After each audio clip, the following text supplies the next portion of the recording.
네, 지금부터 임상안경학 1주차 3차 수업을 진행할 텐데요. 본격적인 수업 내용에 들어가기 전에 지금은 1주차 수업이기 때문에 여러분들하고 함께 임상안경학 수업에 들어갈 준비를 하고 있는 몸풀기 과정이다 라고 생각해 주었으면 좋겠습니다. 그래서 1차 시에서는 이 임상안경학과 관련되어 있는 다양한 내용, 이런 안경학은 어떻게 구성되어 있고, 또 여러분들은 어떤 평가를 또 통해서 성적이 부여되는지, 또한, 이 임상안경학이 아주 큰 범위에 포함되어 있는 안경사 국가시험은 또 어떠한 일정에 따라서 진행되고, 또 어떠한 그 과목으로 구성되어 있고 어떠한 점수 체계를 가지고 있고, 그리고 안경사 국가시험에 합격하기 위해서는 또 어떻게 대비를 해야 하는지 이런 내용에 대해서 얘기했고, 자, 이번 시간에는 이제 1차 시에 이제 후반부로 들어가면서 여러분들과 함께 몇 가지 연습 문제를 풀어보면서 이 연습 문제의 내용을 여러분들이 암기하거나 어떤 숙지할 필요는 없어요. 단지 내가 이러한 얘기를 하는 거는 여러분들이 지금부터 한 학기 동안을 어떻게 준비를 해야 안경사 국가시험에 합격을 할 수 있고, 또 더 나아가서는 사실 임상에 나아갔을 때 이러한 내용들을 적용해서 문제를 적절하게 해결할 수 있는 훌륭한 안경사가 되기 위한 어떤 밑거름이 되기를 바라는 마음에서 몸풀기를 하고 있다라고 생각해 주면 좋겠습니다. 자, 오늘의 그 몸풀기 연습 문제 1번의 경우에는 작년에 어떤 여러분들 선배가 나한테 개인적으로 질문했던 정말 단순한 문제예요. 정말 단순한 문제인데 한번 여러분들도 한번 고민을 한번 해봤으면 좋겠어서 그래요. 그래서 그 선배가 나에게 질문했던 그 내용이 너무 쉬운 것을 억지로 어렵게 생각하진 않았나? 또는 그 선배가 너무 바보 같은 생각을 하진 않았나? 라는 걸 한번 고민해 볼 필요가 있고, 또 한 가지는 여러분들이라면 이 문제를 어떻게 해결하고 어떠한 방식으로 공부를 했을까? 문제를 해결하기 위해 공부를 했을까? 또 이러한 단순한 문제 속에 포함되어 있는 여러 가지 내용들을 내가 어떻게 학습할 수 있을까? 이런 것들을 좀 고민하는 시간이었으면 좋겠습니다. 자, 그래서 이번 시간에 내가 여러분들하고 함께 풀어볼 문제는 렌즈미터를 이용한 컨택 렌즈의 굴절력 측정 방법에 대해서 한번 얘기를 한번 해볼까 하는데요. 잠깐 본격적인 내용에 들어가기 전에 오른쪽에 두 가지 그림이 있어요. 자, 여기 위쪽에 있는 그림과 아래쪽에 있는 그림이 있는데요. 여러분들이 안경사 국가시험에서 맞닥뜨리게 될 문제일 수도 있습니다. 자, 일단 아래쪽에 한번 문제를 한번 살펴볼게요. 자, 아래쪽에 문제를 보면 아래쪽에 그림을 보면 여러분들이 아마 교재에서는 쉽게 볼 수 없었던 그런 그 구조도이고요. 실제로 이 구조를 가만히 살펴보면 여러분들이 렌즈미터를 사실은 놓고 그냥 측정하는데 급급하다 보니까 그 안에 구성 요소들이 어떻게 이루어져 있는지, 또 내가 렌즈미터의 측정 핸들을 돌렸을 때 이 내부에서는 어떠한 상황이 발생하는지를 사실 고민해 보지 않은 친구들이 더 많을 것이라 생각이 듭니다. 하지만 여러분들이 안경사 국가시험을 보기 위해선 임상적으로는 어떻게 보면 중요하지 않아요. 그런데 안경사 국가시험을 보기 위해선 이러한 구조도 하나라도 머릿속에 정확하게 넣고 있는 것이 도움이 된다. 왜 그러냐면 어떤 문제가 출제될지는 사실 나도 알 수가 없어요. 그리고 내가 설령 출제를 했다고 하더라도 아주 다양한 문제 중에서 몇 가지를 이렇게 추려서 최종적으로 누군가가 출제를 하는 거기 때문에 내가 여러 가지 문제를 선별했다고 해서 그게 또 출제된다는 그런 법도 없고, 어찌됐든 자, 이 그림에서 내가 얘기해 주고 싶은 건 바로 요 부분입니다. 요 부분, 여러분들이 안경사들이 가장 많이 다루게 되는 요 부분이 바로 요 측정 핸들이죠. 자, 문제는 내가 만약에 이 문제를 통해서 여러분들에게 안경사 국가시험을 낸다면 이렇게 낼 수 있을 것 같습니다. 자, 렌즈미터의 측정 핸들을 지금 화면에서 보는 상황에서 시계 방향으로 돌렸을 때에 대한 상황으로 맞는 것을 고르시오. 또는 안경사 국가시험에서 틀린 것을 고르시오. 이런 문제는 없어요. 맞는 것을 고르는 문제인데 이렇게 될 것 같아요. 예를 들어서 렌즈미터 안쪽에 타깃이 측정자 쪽으로 올라온다. 또는 측정자에서 먼 쪽으로 이동한다. 뭐 이런 식으로 얘기를 한다면 이게 맞을까 틀릴까 한번 고민을 한번 해보세요. 이 그림에 나와 있어서 뭐 조금 뭐 센스가 있는 친구들은 바로 알 수 있을 거예요. 그죠? 측정 핸들을 이렇게 마이너스 굴절력 방향으로 이동시키면 이게 타겟이거든요. 타겟이 이렇게 멀리 이동하는 거죠. 또 이런 그림이 그려져 있지 않고 여기 플러스 마이너스 같은 경우는 사실 이거 문제에서는 이렇게 제시돼 있지 않아요. 이런 건. 그냥 이렇게 측정 핸들만 나오고 이런 화살표도 뭐 표시되지 않는 경우도 있고요. 어찌됐든 자 측정 핸들을 지금 화면에서 보는 거에서는 시계 방향으로 돌리고 또 반시계 방향으로 돌리죠. 또 정면에서 얘기하면 또 뭐 앞쪽으로 돌리고 뒤쪽으로 돌린다라고 표현할 수도 있지만 어쨌든 지금 그림상에서는 시계 방향과 시계 반대 방향으로 돌리는 상황이에요. 그랬을 때 이렇게 친절하게 플러스 마이너스 이런 표기가 된 게 아니고 그랬을 때 이렇게 또 물어볼 수도 있어요. 그 지문 중에 하나가 이럴 수 있다는 얘기예요. 측정 핸들을 지금 화면에서 보는 상태로 측정 핸들을 정면에 놓은 상태로 바라보았을 때 측정 핸들을 시계 방향으로 돌리면 마이너스 굴절력이 높아진다. 뭐 이렇게 표현할 수도 있죠. 그게 맞느냐 틀리느냐 뭐 이런 식으로 문제가 나올 수도 있는 거예요. 그러니까 여러분들이 이런 구조도 하나를 보더라도 지금 3학년 단계에서는 아주 세심하게 작동 원리라거나 이런 것까지도 하나하나 좀 살펴볼 필요가 있어요. 이런 거는 아마 조제 가공적인 측면의 문제라기보다는 내가 지금 언급한 내용들은 안광학 기기 파트에서 아마 물어볼 수 있는 그런 문제라고 생각하면 좋을 것 같고요. 또한 여기 위쪽에 있는 그림은 렌즈의 받침대입니다. 렌즈 미터에 놓여 있는 이 부분을 얘기하는 거죠. 여기 렌즈를 올려놓는 부분의 받침대인데 여러분들이 가만히 보면 일반적으로 여러분들이 사용하던 받침대와는 조금 다른 형태로 구성이 되어 있다는 걸 알 수 있어요. 그죠? 무슨 얘기냐면 일반적인 렌즈 미터의 받침대는 이렇게 이 렌즈를 올려놓는 이 윗부분이 이렇게 직각 형태로 이루어져 있어요. 정면에서 보면 이제 둥근 형태고요. 옆에서 보면 아주 평평한 형태로 되어 있는데 지금 오른쪽 위쪽에 보는 사진 같은 경우는 어떻게 되어 있어요? 렌즈를 올려놓는 부분이 이렇게 휘어져 있죠. 그래서 렌즈를 여기다 올려놨을 때 특히 컨택 렌즈를 올려놓았을 때 요 렌즈 미터의 받침대부터 컨택 렌즈의 후면 정점까지의 간격이 거의 떨어지지 않습니다. 따라서 이런 오른쪽 위와 같은 모양의 렌즈 받침대 같은 경우는 컨택 렌즈 전용 받침대라고 보면 되겠죠. 그래서 만약에 내가 또 이런 문제를 낸다 그러면 이렇게 될 수도 있을 것 같아요. 이렇게 직경이 좀 큰 형태의 렌즈 받침대 1번, 또 직경이 뭐 또한 중간 정도 요 직경을 가진 받침대가 또 있을 거고요. 또 어떤 받침대의 경우에는 뭐 직경은 똑같은데 뭐 높이가 뭐 높은 것도 있을 수 있고요. 낮은 것도 있을 수 있고요. 뭐 이런 식으로 문제를 쭉 출제하다가 뭐 5번쯤이라고 할까요?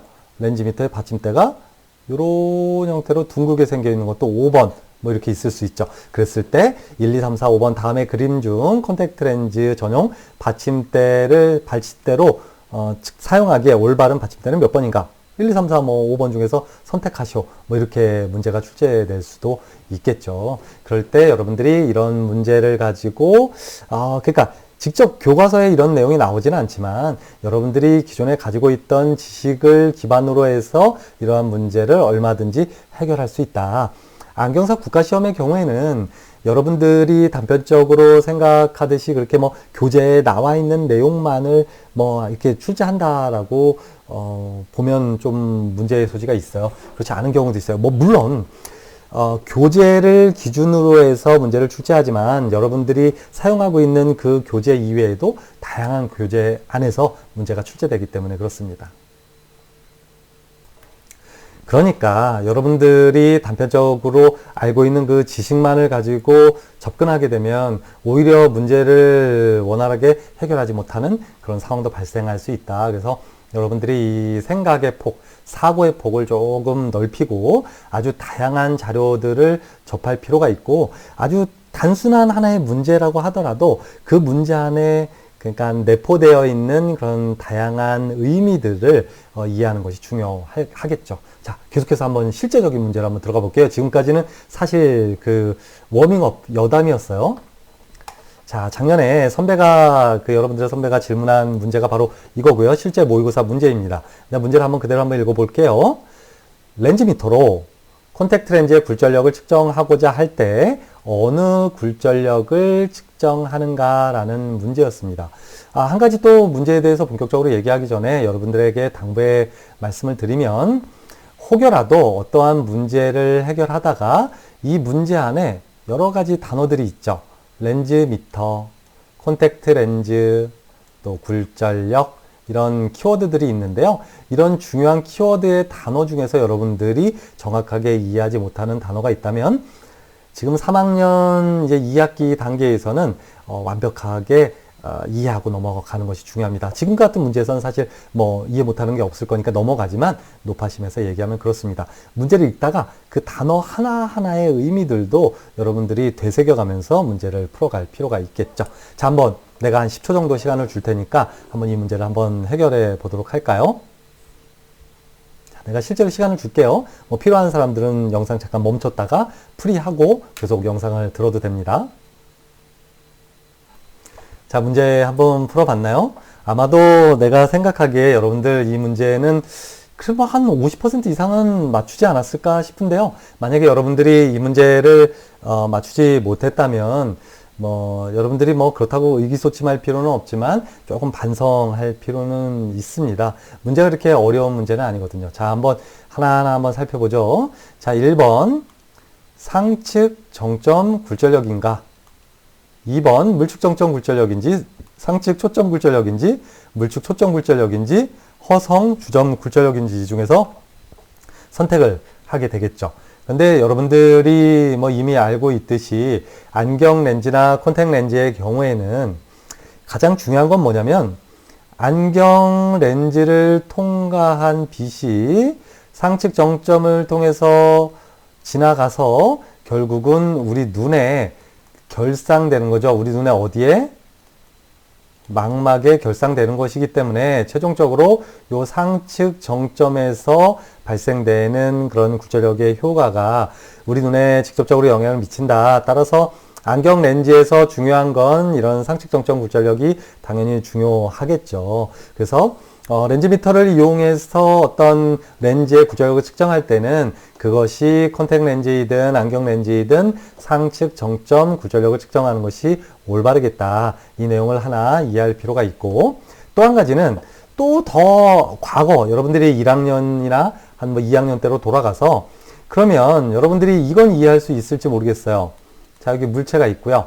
어떤 이 물체가 렌즈를 통과한 후에 이 물체가 이렇게 플러스 렌즈의 경우에는 렌즈를 통과해서 도립된 상을 일반적으로 맺히죠. 물론 이 상이 이 렌즈의 물축 초점 거리보다 가까우냐 뭐냐에 따라서 이 결상되는 그런 상태, 크기, 도립이냐 정립이냐, 크기가 어떻게 되냐, 허상이냐 실상이냐 이런 것들은 조금 변화가 생길 수 있지만 일반적으로 그래요. 일반적으로 무한대에 위치하는 그런 물체들이 이런 플러스 렌즈를 통과했다라고 가정을 하게 되면 이런 도립, 실상이 생기게 되죠. 어쨌든 결정적으로 여러분들이 아주 옛날로 돌아가야 된다 그랬잖아요. 안경 렌즈에서 물체가 있는 쪽은 뭐라고 얘기하나요?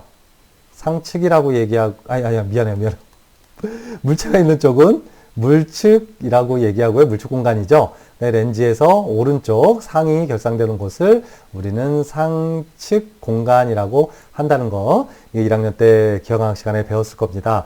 또한 안경 렌즈에서 정점이라는 개념은 안경 렌즈에서 가장 돌출되거나 또는 가장 안쪽으로 마이너스 렌즈의 경우에는 그러겠죠. 가장 안쪽으로 온폭 들어가 있는 그런 곳, 어찌됐든 온폭 들어갔든 아니면 위로 돌출되어 있든 우리가 등산을 할 때 그런 얘기 하잖아요. 이렇게 산을 올라갈 때 여기 꼭대기 지점을 우리는 정상이라고 얘기하잖아요. 그래서 꼭대기를 얘기하는 그런 그 단어가 바로 정상, 이런 정자예요. 아주 정점, 아주 그냥 꼭대기를 의미하는 그런 의미거든요. 따라서 안경 렌즈에서도 이렇게 가장 볼록 튀어나와 있는 이 지점을 우리는 정점이라고 얘기하는 거고요. 반대쪽도 마찬가지로 여기도 정점이 있겠죠. 그래서 이 정점은, 렌즈의 정점은 광축과 만나게 되어 있고요. 그래서 안경 렌즈의 왼쪽에 위치하는 물축 공간에 있는 물축 정점과 안경 렌즈의 오른쪽 정점인 상측 정점을 연결한 가상의 선의 연장선이 바로 광축이 되는 거고요. 이런 광축을 통과하는 빛은 굴절력의 효과라거나 아니면 프리즘의 효과를 발생시키지 않기 때문에 일직선으로 쭉 통과하게 되겠죠. 빛이 통과해도 꺾이거나 그런 굴절의 효과가 나타나지 않게 되겠죠. 이러한 기본적인 지식도 가지고 있을 필요가 있습니다. 그렇다면 이제 본론으로 돌아와서 여러분들의 그 똑똑했던 그 선배가 정말 똑똑한 친구예요. 그 선배가 이 질문을 한 이유는 무엇일까를 가만히 고민해 보면 그 친구의 답은 요거였어요. 물축 정점 굴절력이라고 답을 했고 실제 이 문제의 답은 1번이었기 때문에 오답으로 처리가 됐죠. 그렇다면 그 학생이 이 문제의 답을 물축 정점 굴절력이라고 이해한 이유는 뭘까요? 실질적으로는 얘가 답이 아니잖아요. 얘도 틀린 거고 다 틀린 건데 얘가 답인데 그 선배는 왜 2번 물축정점 굴절력을 답으로 선택했을까요? 그것은 그 친구가 약간 오해를 했고 어떤 수업 시간에 집중해서 듣지 않은 부분도 좀 일부 있는 것 같아요. 내가 여러분들하고 수업 시간에 어떤 얘기를 했냐면 안경 렌즈가 됐던 콘택트 렌즈가 됐던 기본적으로 이렇게 바닥에 엎어놓게 되면 렌즈 미터를 이렇게 놓은 상태에서 요 지점 상측 정점 굴절력을 측정해야 한다. 하지만 예외적으로 안경 렌즈 받침대만을 사용할 수 밖에 없는 그런 상황이라면 콘택트 렌즈를 안경 렌즈 측정 전용 받침대에 올려놓고 측정할 때는 이렇듯 지금 화면에서 보듯 상측 정점 굴절력 측정하게 되면 요 높이, 그러니까 렌즈미터 받침대의 끝부분부터 안경 렌즈의 상측 정점까지의 높이인 세그의 오차에 의해서 상측 정점 굴절력 측정치에 오류를 발생시킬 수 있다. 따라서 이러한 경우 안경 렌즈 전용 받침대, 즉 이 구경이 큰 받침대를 사용할 때는 콘택트 렌즈에 그림을 잘 못 그리긴 했는데 어쨌든 콘택트 렌즈를 뒤집어 놓아서 물축 정점의 굴절력을 측정해야만 요 세그에 의한 오차를 줄여줄 수 있겠다라는 얘기를 했는데 이 얘기를 좀 이렇게 좀 스쳐 지나가면서 수업 내용을 듣다 보니까 콘택트 렌즈는 수업 시간에 이렇게 뒤집어 놓고 물축 정점 굴절력을 측정한다라고 난 배웠어. 그러니까 답이 2번이 아니겠어? 근데 교수님 왜 이게 2번이 답이 아닌가요? 이렇게 질문을 하게 된 거죠. 자, 그렇다면 여러분들이 이 문제를 통해서 어떠한 내용들을 익혀야 되는지를 한번 살펴봅시다. 사실 이 문제 자체는 그렇게 중요한 문제도 아니고 난이도가 높은 문제도 아니고 그렇다고 해서 아주 좋은 문제도 아니에요. 그런데 여러분들이 이 모의고사를 풀 때 이런 좋은 문제든 아니든 난이도가 높든 낮든 관계없이 이 문제 하나를 가지고 다양한 내용들을 체계적으로 학습할 필요가 있겠죠. 자, 첫 번째 개념, 시상 깊이, 세그라는 개념에 대해서 한번 알아야 합니다. 자, 이 세그라는 개념은 콘택트 렌즈에서 아주 중요하게 작용하는 또 나오는 개념이고요. 예를 들어서 콘택트 렌즈의 피팅에서 세그 높이가 낮게 처방되었다, 높게 처방되었다, 또는 스티프하게 피팅하기 위해서는 세그 높이를 동일한 직경을 가진 콘택트 렌즈에서 세그 높이를 큰 것으로 처방할지 작은 것으로 처방할지 어떤 것을 처방해야 스티프한 처방이 되는지 또는 반대로 플랫한 처방이 되는지 이러한 내용에 대해서도 물어볼 수 있는 아주 중요한 개념이 되겠습니다. 자, 일단 그런 복잡한 내용은 뒤로 일단 넘겨두고 시상 깊이 세지탈 뎁스, 줄여서 세그라고 하는데요. 이 세그의 개념이 무엇인지를 먼저 아는 것이 중요하겠죠. 이것은 안경 렌즈가 되었던 컨택트 렌즈가 되었던 어떤 광학 렌즈를 요 검은색은 바닥이에요. 평평한 바닥에 올려 놓았을 때 이 바닥 면으로부터 콘택 렌즈가 됐던 안경 렌즈가 됐던 후면 정점까지의 높이를 우리는 세지탈 뎁스, 다른 말로 시상 깊이라고 합니다. 이 개념을 반드시 알아야 돼요. 그래서 뭐 이 문제를 아마 이런 문제가 나오진 않겠지만 어떤 문제 중에 이런 세그와 관련되어 있는 시상 깊이와 관련되어 있는 어떤 문제가 나온다면 여러분들이 그 정확한 개념 문제 의도를 모르더라도 이 세그는 이거야. 시상 깊이에 대한 얘기지. 이건 렌즈를 바닥에 놓았을 때 바닥면으로부터 이 렌즈의 상측 정점까지의 높이를 의미하는 거야. 거기부터 내가 이렇게 유추해서 직설적으로 얘기하면 좀 이렇게 여러분들 용어로 사용하면 때려 맞출 수도 있는 거예요. 그래서 이런 개념 하나하나를 잘 알아야 돼요. 자, 시상 깊이에 대한 개념 일단 알았죠? 그럼 뒤로 또 넘어가 보도록 할게요. 자, 렌즈미터에는 이 측정 받침대가 두 가지 종류가 있는데요. 첫 번째 보면 일반적으로 그냥 이렇게 부착되어 있는 렌즈의 받침대는 안경 전용 받침대라고 생각해 주면 좋겠습니다. 그런데 여기 보면 이 탑콘의 렌즈미터인데 이건 회사마다 좀 다르긴 해요. 어쨌든 이 받침대를 이렇게 잡아당기면 이렇게 뚜껑이 열리고요. 그 안에 건전지, 전원을 켤 수 있는 그 안에 렌즈미터 안에 전구가 들어있잖아요. 전구에 불을 밝힐 수 있는 건전지가 두 개 들어가 있고요.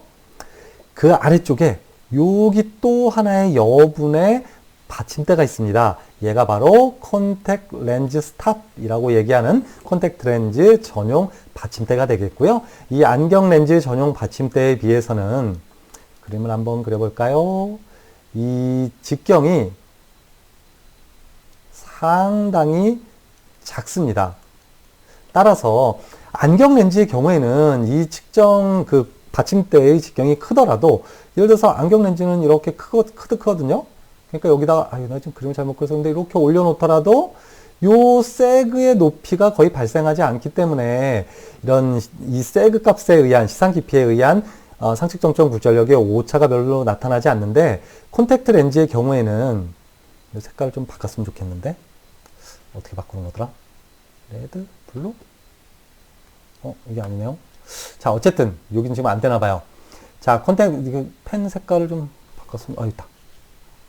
펜 색깔을 좀 바꿔볼게요. 그래야 여러분들이 조금 이해하기가 편하니까 좀 시간이 걸리더라도 콘택트 렌즈의 경우에는 안경 렌즈에 비해서 이런 곡률도 훨씬 더 세고 반대로 얘기하면 곡률 반경도 상당히 작고 직경도 작기 때문에 올려놓게 되면 어떻게 되냐면 이런 식으로 올려지게 돼 있어요.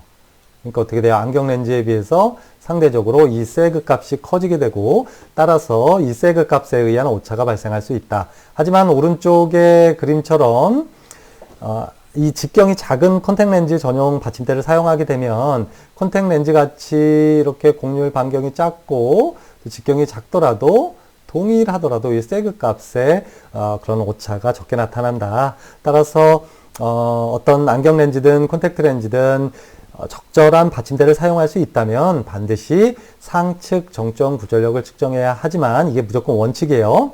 하지만 요 아래 같이 이렇게 직경이 작은 여기 콘택트 렌즈 전용 받침대요. 어찌됐든 그렇지만 어떤 이유 때문에 어떤 이유겠어요? 당연히도 요 콘택트 렌즈 전용 받침대를 분실했어요. 사용할 수가 없는 상황이라면 어떻게 하겠어요? 어쩔 수 없이 안경 전용 받침대밖에 사용할 수 없기 때문에 이러한 상황이라면 콘택트 렌즈를 뒤집어 놓아서 콘택트 렌즈를 똑바로 놓았을 때 발생하는 또 펜 색깔을 좀 바꿀게요. 요 세그 높이에 의한 오차를 줄여줄 수 있습니다.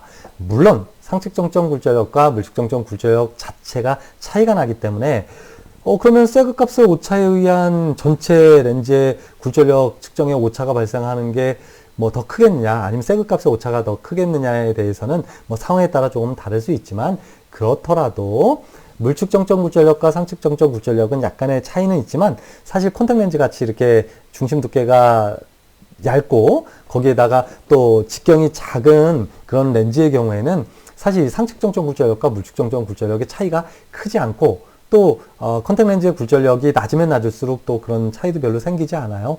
따라서 이렇게 이런 물측정점 굴절력을 어쩔 수 없이 측정하는 상황이라도 이렇게 세그값에 의한 오차가 큰 것보다는 전체 그 눈에 영향을 미치는 실제 상측정점 굴절력 측정치에 거의 더 근접한 것이 바로 컨택 렌즈를 뒤집어 놓고 물측정점 굴절력을 측정하는 것이 더 올바른 상황이 됩니다. 이것은 원칙적인 것은 아니에요. 아까도 얘기했지만 원칙적인 것은 컨택 렌즈 전용 받침대를 사용해야 하지만 그렇지 못한 경우에는 안경 렌즈 전용 받침대에서 컨택 렌즈를 뒤집어 놓아서 물측정점 굴절력을 측정하는 것이 바람직하겠습니다.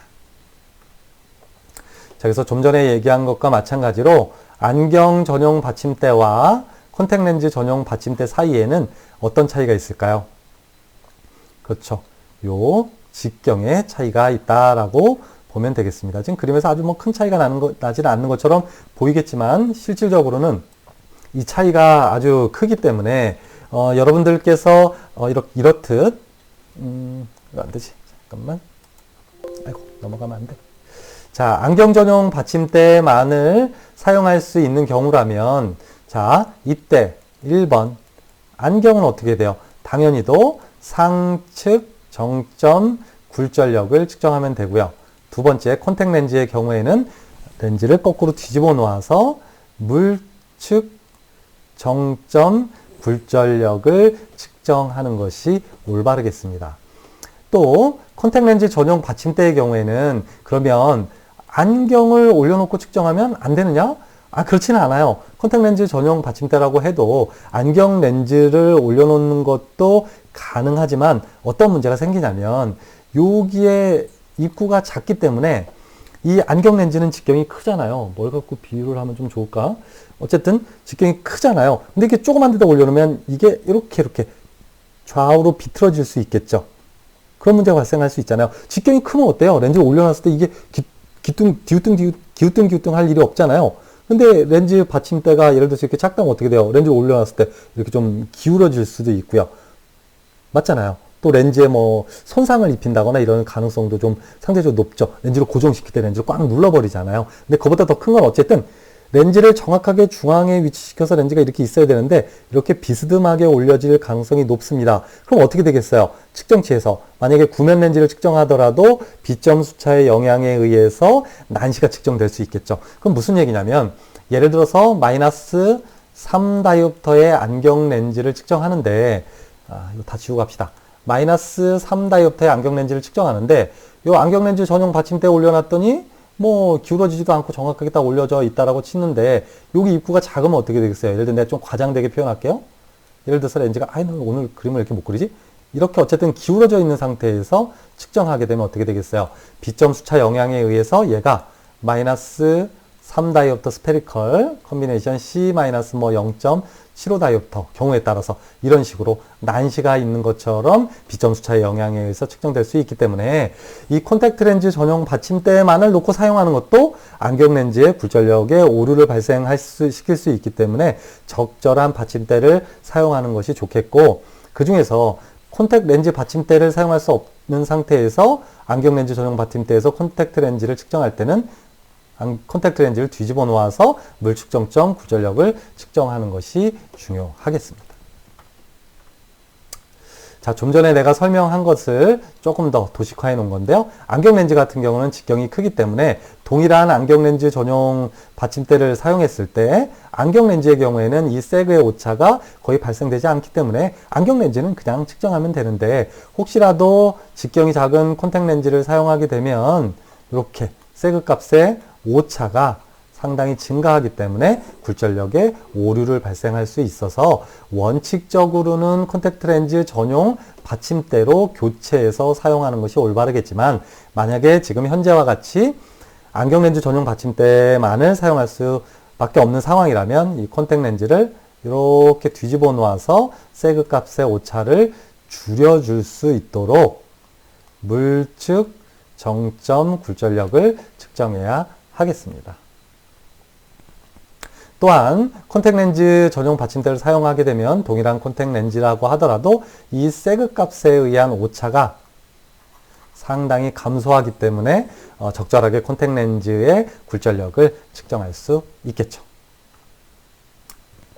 좀 전에 설명한 것과 마찬가지로 원칙에서 좀 벗어나긴 하지만 안경 렌즈 전용 받침대만을 사용할 수밖에 없는 상황이라면 지금 오른쪽 그림과 마찬가지로 물측 정점 굴절력, 뭐에? 그렇죠. 콘택 렌즈의 물측 정점 굴절력을 측정해서 세그 값에 의한 오차를 줄여주어야 하겠죠.